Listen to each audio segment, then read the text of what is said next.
fun. Oh my goodness. Hi everybody, my name is Alina and I'm an alcoholic.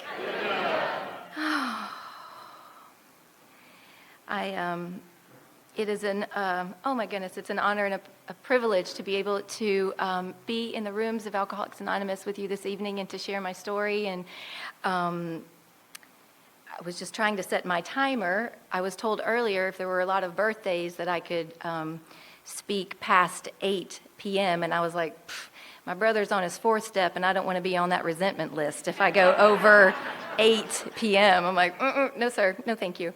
But it all works out. Thank you. Yeah, I'm actually covering for someone, Nick, who was going to speak, and I think Bruce asked him, so I just want to thank you guys for inviting us to be here tonight. I want to thank Tim, my brother, who just took a chip for 60 days, who has 64 days of sobriety. It's a big deal for riding with me tonight. And it's just a miracle. I just get really overwhelmed with just to see it's a miracle that all of us are here tonight.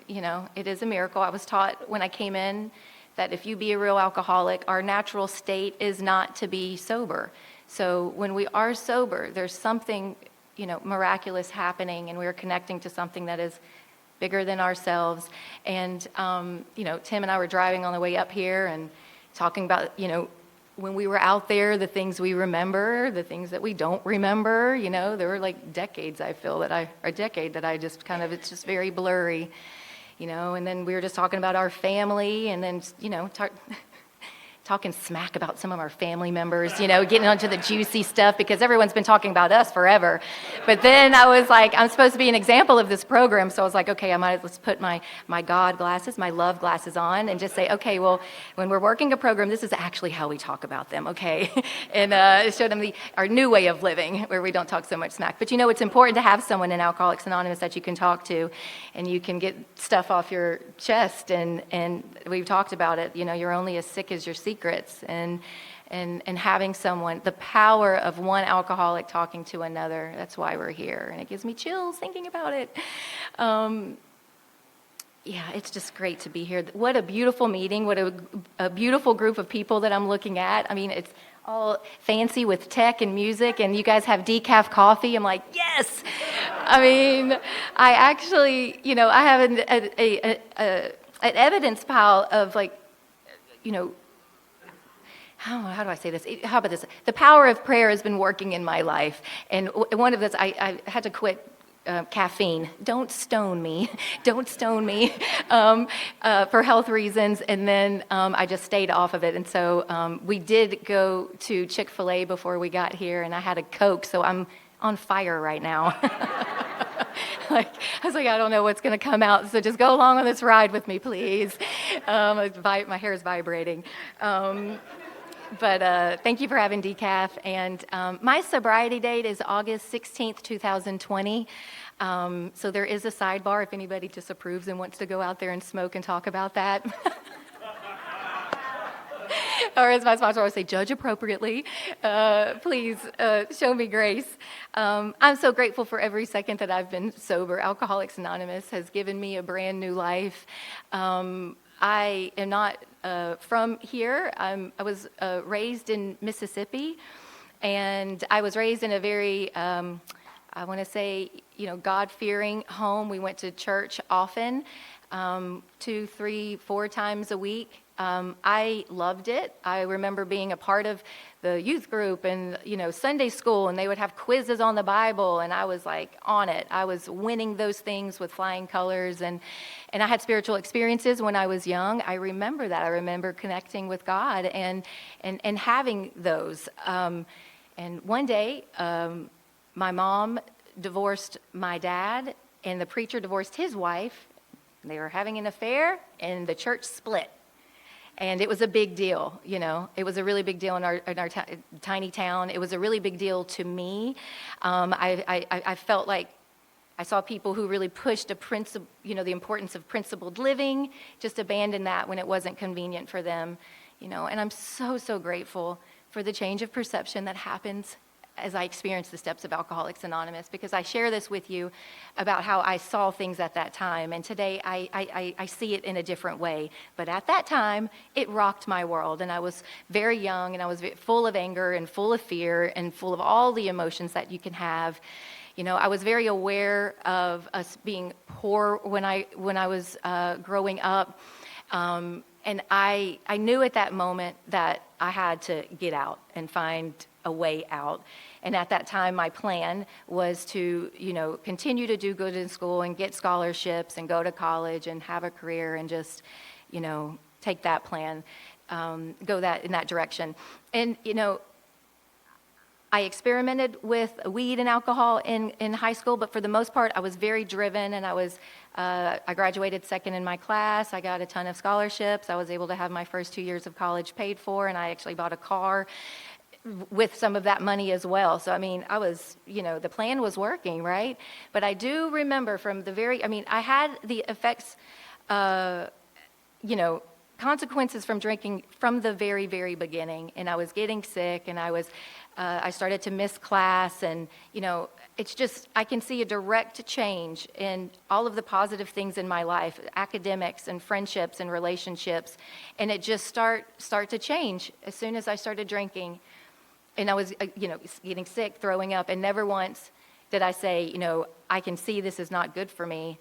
I cheated on my first boyfriend. This is not good for me. I need to get better at it, is what I thought. And, and that means I incorporate other things that I feel make me drink better. And, from the very beginning, I was around people, and all through my drinking career, I was around people who were able to drink successfully. And to be able to drink and to be functioning members of society and be a good daughter and be a good sister and be a good girlfriend and be a good wife and all of the things, and employer. And that's just not part of my story. For 25 years, that great obsession to drink like the others, that's what I did. And it was, ups and downs, broken relationships, cuts and bruises all over the place. After I did finish college, which I feel like is a miracle. And I was just telling Tim recently, that was in like 2003. And I had to, just this past year, I never got my degree because I looked back. I was a cheerleader at the University of Mississippi. I remember, I can get that job. I can get that interview. I can get that. I do well, like out the gate. And then everything just falls down. And the book talks about that, right? Like we build things up, and then we just tear it down because of, my alcoholism, which I suffer from, which I have no idea at the time. I just keep trying different things that hopefully will make me be able to drink better, and drugs are a huge part of my story. They've taken me to very, very dark places, where everybody was worried. I have those experiences of thinking like that was the problem, and if I could only stop that, I would be okay. So I would be shut up in a room for a couple of days with a bottle, and I'd be able to get on the other side.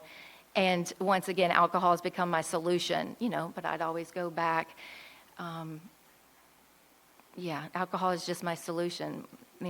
Oh yeah, what I was saying is just this year I called to make sure that I had a degree, because when I was finishing school, I had so many tickets and it was just chaos, so they didn't give me my degree. I knew that I, had received it, but I didn't even get to receive my diploma, but I didn't care. I was on a mission, and that was at that time to make sure my boyfriend took me to Colorado with him when he left. And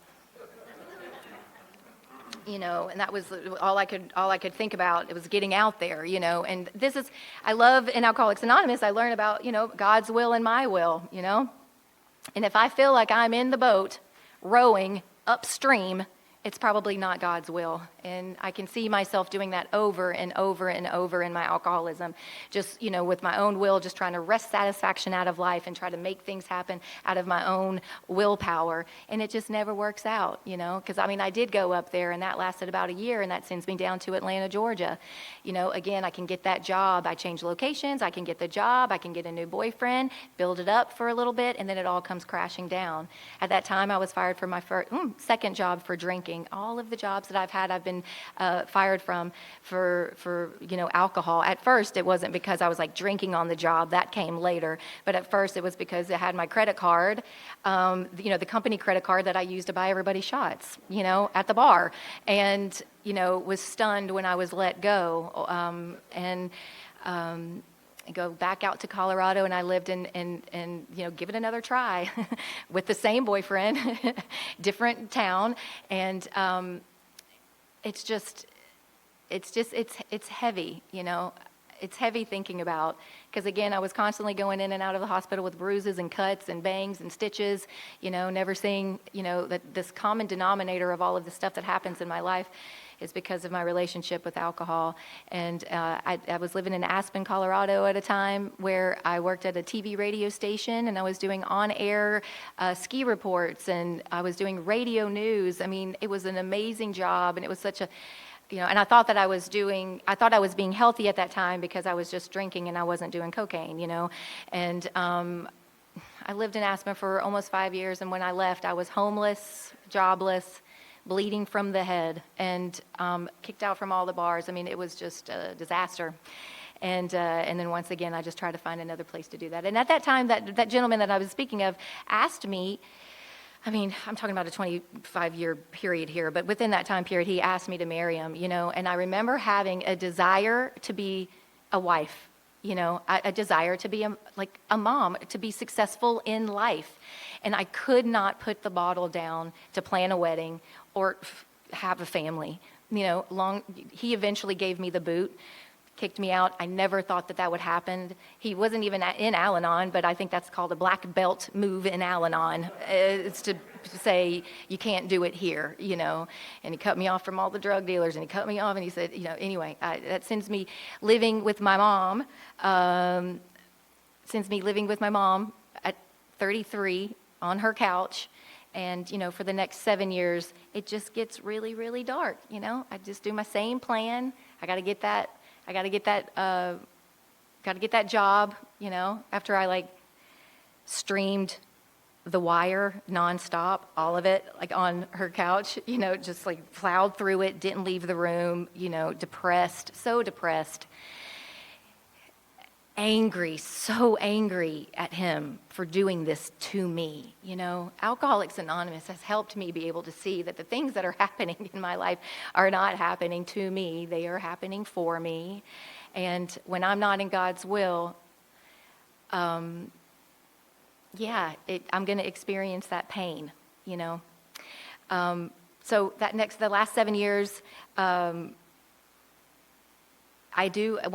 get that job, and I lose it within 3 days for drinking on the job, I mean, it was quick, but I started waiting tables because I can always wait tables, and then I get in my apartment, things are looking up, right? And then I realized I can't go a minute without drinking. It has to be in my system.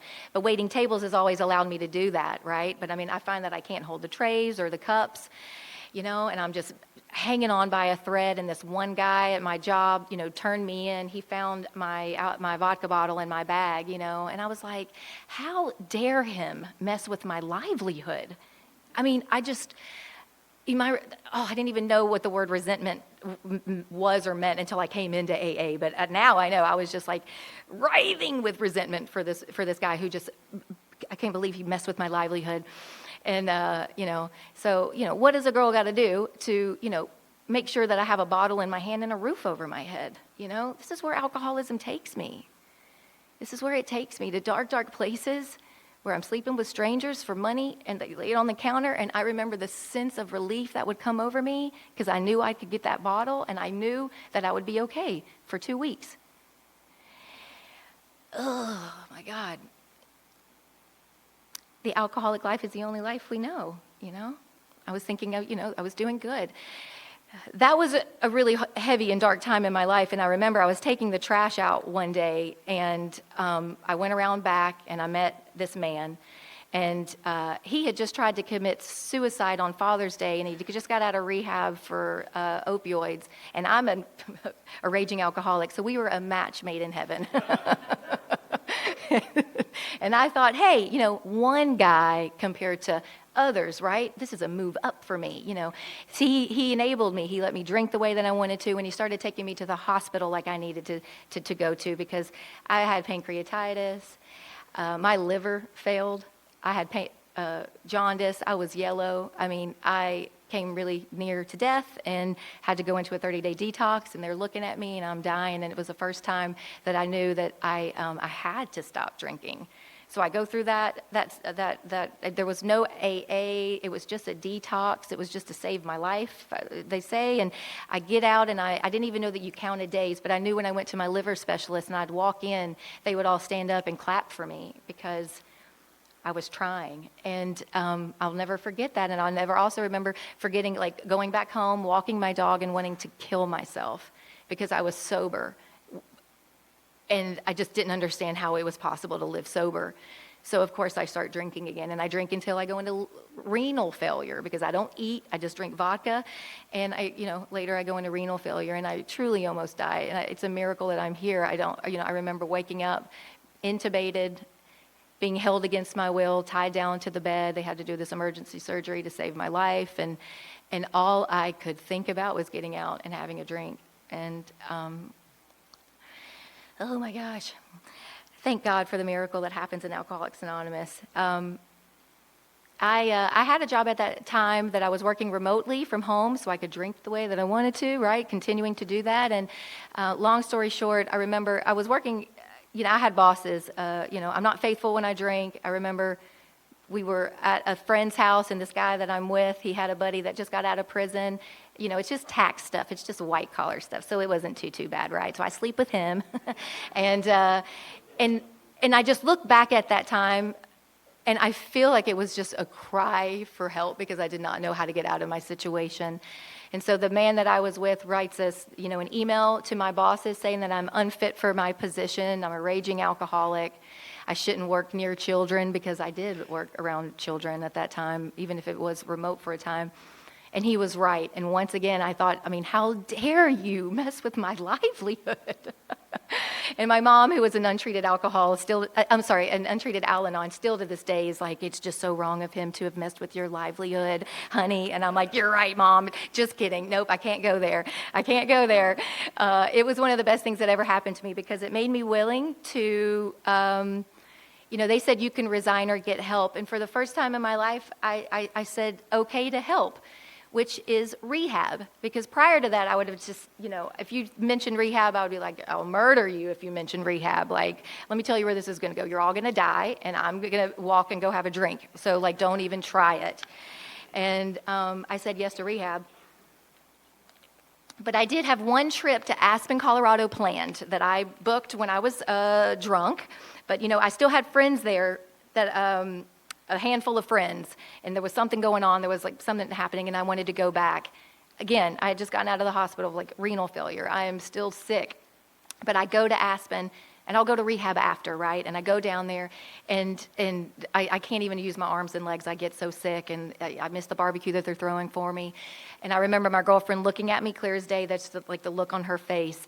Everybody was so worried about me. And I remember, and it stuck. And she was so sweet. She was trying to be kind to say, you know what? People are actually getting sober and having fun. It's cool to be sober. And I was like, no, it's not. Oh, so I go back. I have to go to the hospital one more week because of the pancreatitis. And then I get on that plane from Mississippi to California. And I had my bag chock full of airplane mini bottles because I didn't want to seize on the plane. I was afraid that if I, because at that time I was going to the hospital if I drank. I was going to the hospital if I didn't drink. And the book talks about it. The baffling feature of alcoholism is that complete inability to stop, no matter how great the necessity or the wish. And that is my experience, because there is a time I had no idea what a sober life looked like, and the only rehabs I've ever seen have been on TV. But I prayed a prayer on that plane. I never turned my back on God, but I just was doing everything my way, and I was playing God, and but I prayed a prayer to God I had no relationship with on that plane, and I asked for help. And I remember I walked off that plane, and it was during the pandemic, and they had the ropes that were lined up for you had to walk on these in the ropes everywhere you went, and they kept you separated. But this one was going directly to the bar, and there was like lights shining down on the path. It was so beautiful. And I just walked up, and I used a card that I didn't think was going to work, but I was able to get like a double vodka neat. And I slammed it, and that was my last drink. And I thank God every day for that last drink. It's like, thanks, God. I didn't know it was my last drink at that time, not at all. But I knew I was scared, and I was hammered. By the time I got to treatment, I blew a .3 and fully functioning, fine. Like they're just looking at me like, what's happening? I'm laughing and signing all my paperwork, butthole. I'm so funny, like, oh my God. And then I went into my medical detox, which I don't remember, I don't remember. I remember like coming out like a week later, crawling out of the room and beginning to start eating fruit and taking showers. I am grateful, treatment's not a part of everyone's story. I think it's wonderful when someone can come to the rooms of Alcoholics Anonymous. It's without that, but it is part of my story, and I'm grateful for like a safe place for me to go to, again, shower and eat fruit. And I remember something happened because I was willing. I was like, the nerd in me wanted to be like, I wanted to make all A's in rehab. So I had my notebook and my pens, and I was sitting on the front row, and I was watching everybody hook up over here and talk about, sneaking drugs and alcohol over here, and I was just focused. But then they were talking about how I'm going to have to avoid triggers and change friends. And I was like, oh my God, air is a trigger for me. Like, I don't know how this is going to happen. And that's when my counselor pulled me aside and shared his experience about how Alcoholics Anonymous saved his life. And he suggested that I get a sobriety date, which I had, a big book, a 12 and 12, a sponsor, start experiencing the steps, find a home group, and get commitments. And that's what I started to do. Like, my life depended on it because I knew that it did. And again, this was in the middle of the pandemic. I stayed 35 days in residential, and then I went on to IOP, PHP, all of that, because I'm coming from Mississippi, and to be honest, I found out later that I was scholarshiped. Like, they didn't even take my insurance. But God was working in my life even before I knew what was happening, and doors kept opening up for me and opening up for me. I didn't pay for this, and I was able to stay and find a sponsor, and we started experiencing the steps. And this is where, I just look back, and I kept hearing people say, you can have a brand new life in Alcoholics Anonymous. And I would see people who would come up and share what their life looked like and what it looked like today. And I remember sitting in the rooms of Alcoholics Anonymous and hearing the laughter. And this guy's talking about just, like he's telling how he, tried to set his mom's house on fire, and everyone's laughing, and, and I was just like, wow, this is great, like I, can identify with this. And they told me, we laugh at the tragedies in Alcoholics Anonymous and we cry for the successes, and the laughter got me. I felt like I belonged in the rooms of Alcoholics Anonymous, and you kept asking me how many days I had. You kept pulling the chair out and asking if I had a seat. And I found a place in Reseda, California called The Table, and that's where I built a foundation in Alcoholics Anonymous. And I was shown how to start my day with prayer and meditation, and how to, and I'll just say, step one, I'm powerless over alcohol and my life is unmanageable. I have that experience. Step one, I believe, was pretty evident to me. And step two for me came to believe in a power greater than myself that could restore me to sanity. All I knew is, like, I know that I was told that the spiritual principle in step two is hope. And I had so much hope at that time. And I have no money, no car, no job. All my stuff is at this guy's house that I just left, and he's thrown it out on the lawn, and I was getting messages. I haven't checked my mail in years, and I had this voice that kept saying, like, I need to get back. I need to take care of things. I need to get my ducks in a row. And I remember someone in a meeting said, there are no ducks, there are no rows. It's building a foundation in Alcoholics Anonymous, and everything will be taken care of. If I can put this thing first, especially when it makes no sense, I'm going to be taken care of. And that's been my experience ever since August 16th, 2020. I found everything that I need in the rooms of Alcoholics Anonymous. You helped me find a sober living. I lived in sober living for 2.5 years. I was shown how to have fun in sobriety. We would go gamble in sobriety in Laughlin. These people in my group rented a house, and we'd go to Big Bear, and we'd snowshoe, and we'd inner tube, and we'd bowl, and I was shown that we have fun here, which is something that I didn't think would be synonymous, sobriety and fun. But there's a whole lot of fun here, and there's a whole lot of laughter, and I'm so grateful for that. I had, in step 3, when it was, made a decision to turn my will and my life over to the care of God as I understand God. And I realized at that time I'm still, I was asked if I would be willing to do it someone else's way since my way wasn't working, and I said yes. And they said, do you think you can do a 4th step? And I said yes. And by saying yes to that, I was well on my way. And I remember I had to make a decision, like to go back to Mississippi. And after the 4th and 5th step with my sponsor, which I'm so grateful for. I'm grateful that someone took the time to hear me, that allowed me to share my secrets and allow me to tell my whole life story like it talks about in the book. And someone who will call me out on my stuff, because she would tell me, I genuinely thought that I was allowing older men to help me during a tough time. And she's like, no honey, that's prostitution. I said, okay, you're right. I was willing to hear it all, and at the end of my 5th step, I remember, we got on our knees and we prayed, and I heard a voice that said, everything is going to be okay. You're going to be taken care of. And at that time, I didn't have any money, so I just started giving plasma. So I was giving plasma so that I could afford a sober living. I made enough money slinging plasma that I could buy my first ticket home to make amends to my family. And someone told me, they're like, giving plasma, that's gross and weird. And I'm like, oh, you don't know what kind of alcoholic I am. That's not gross and weird. I know, gross and weird. And plasma's pretty clean. And, the amends process, I was telling my brother on the way here, we were talking about amends and how magical and game-changing and how beautiful and how much freedom is available on the other side when I have the courage to clean up the wreckage of my past, I have a stepfather that I've hated for a very, very long time, and I was ready to make amends to him when I was going through the steps, and my sponsor is like, the damage has been great. We're gonna wait, and you're gonna do a living amends to him for a while. I made amends to my mom and my dad, and with the first visit that I went to out there to make these amends, I thought it was my mom who loaned me. I needed a car. I needed a sponsor mobile. That's what I told him. I didn't have a vehicle, and my mom, I thought it was my mom, but somebody gave me their vehicle, and they don't have a lot of money. They don't have money at all. I look back at this and what they did to make sure that I had a safe vehicle out here that I could sponsor people. They gave me this car, and I drove it all the way from Mississippi back out here to California and had a spiritual experience in the thing, broke down on the side of the road, because that was my fear. I was going to break down, get raped and murdered, buried in the field. No one's going to ever find me. That was my fear.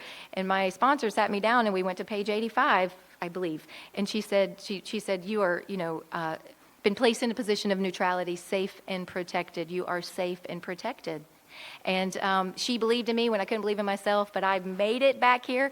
And when I did break down, because I did, a woman, I called, this is another spiritual experience, we pause when agitated or doubtful, right? Like that pause, that's huge. That's not what I do. I go get loaded over something like that. And I paused and I picked up the phone, and my sponsorship family and my mom, who had a secret credit card, was able to send me money to get fixed. And I was able to pay all that money back to these people, to the people.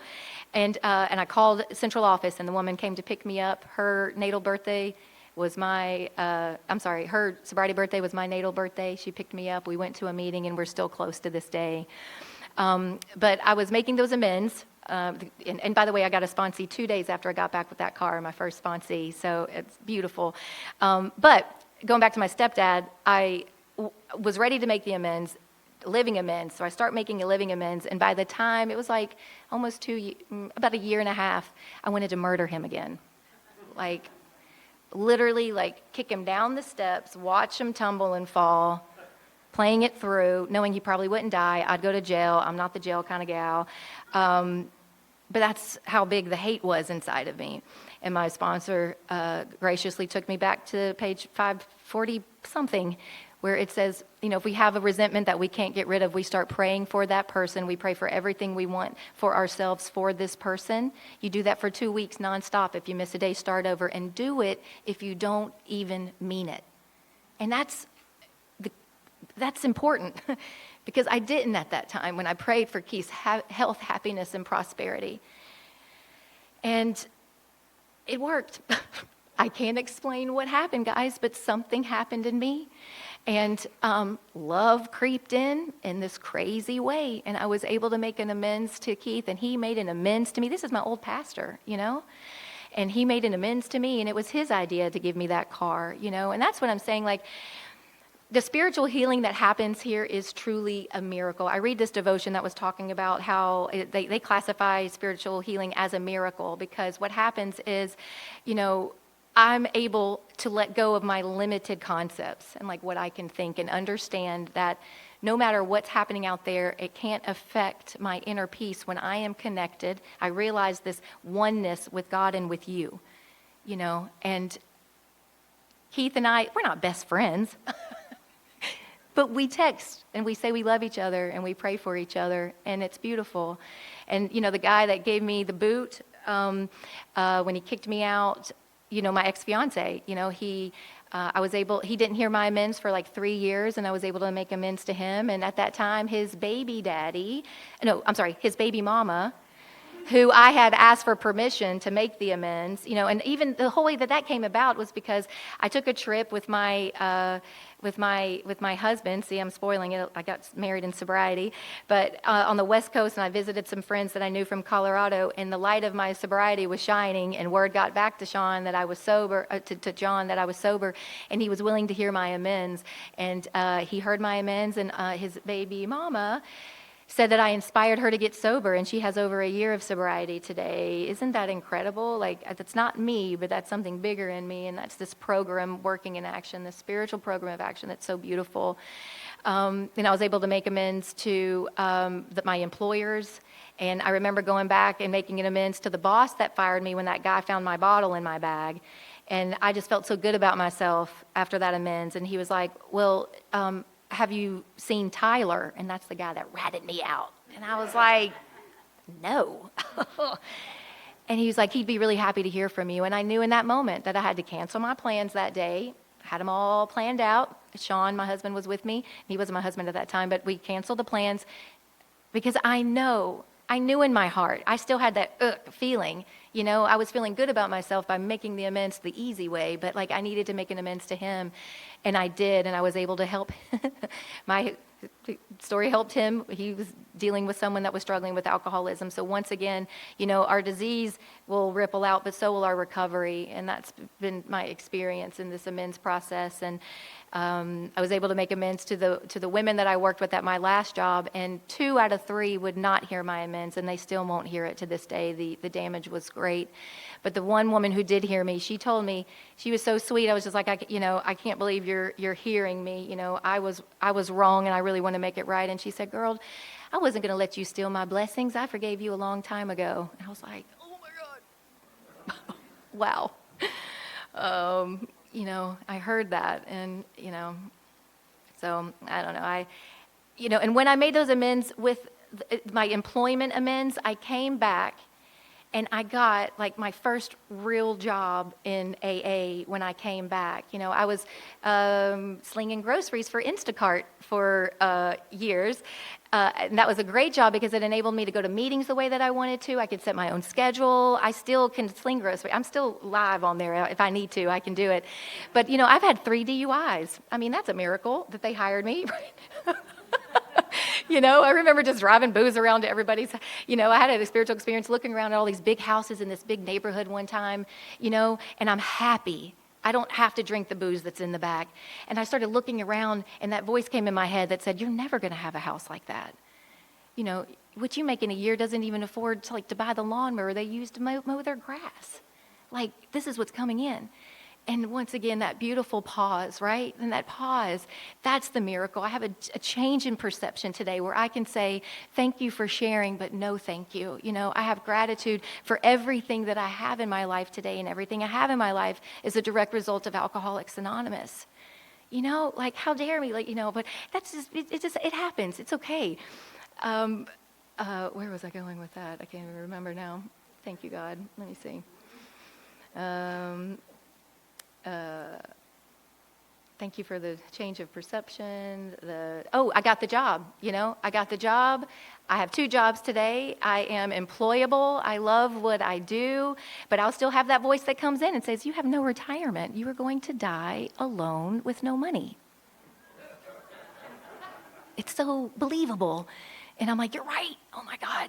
Like, I wasted all these years. I have no security. You know, and that's why I remember fear of financial insecurity will leave us, right? It doesn't say I'm going to be rich, but that fear will, because like, as long as I'm relying on my own self, because when I have that voice that comes in, I feel like I've got to jump into action and start rowing the boat, going in the direction that I want it to go, because that's my will, right? I start thinking about, you know, I could get an office job, I can do a little, and then I'm like, nope. My sponsor's saying, how about let's take those rows and put them, the oars, and put those in the boat, and just go with the flow with a capital F. And that's one of the biggest things that I've gotten in this program, even besides my marriage to, you know, I didn't date when I got sober, which is a miracle. I met my husband at an AA convention, and I knew if I wanted something different, I had to do something different. And we met. We went on a couple of, at an AA convention, and we had a date. And I remember we had the talk about having the three-way with God. And, you know, like, it has to be God and AA here, and then there can be us. And I'm grateful he has 36 years of sobriety, and he sponsors a lot of men. And I remember asking him on that date, I was like, could you tell me about your relationship with God?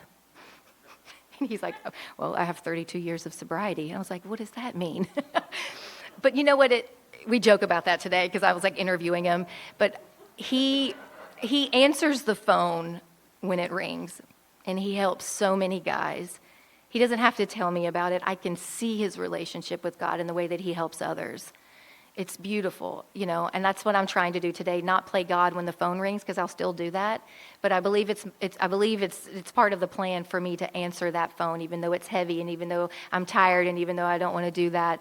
But to answer that phone, because my primary purpose is to stay sober and help another alcoholic. That's what I do. And when I can break it down to that, I'm at peace, and I'm taken care of. I can make it really complicated, but it's very, very simple. And I'm grateful for that. Why do I want to complicate it? It's very simple. Just like, you know, my relationship with the power greater than myself today. I love the acronyms that I hear. You know, God is, you know, group of drunks, good orderly direction, go outdoors. You know, like, I loved that when I got that car, I was able to go to the beach and learn to pray and meditate. And the big book through pages 86 through 88, which I was instructed to read every morning, teaches me again how to connect with this power greater than myself. And I've realized in my own personal experience, for me, having organized religion, that this is a spiritual program. It's not a religious program. And I had a lot of unlearning to do.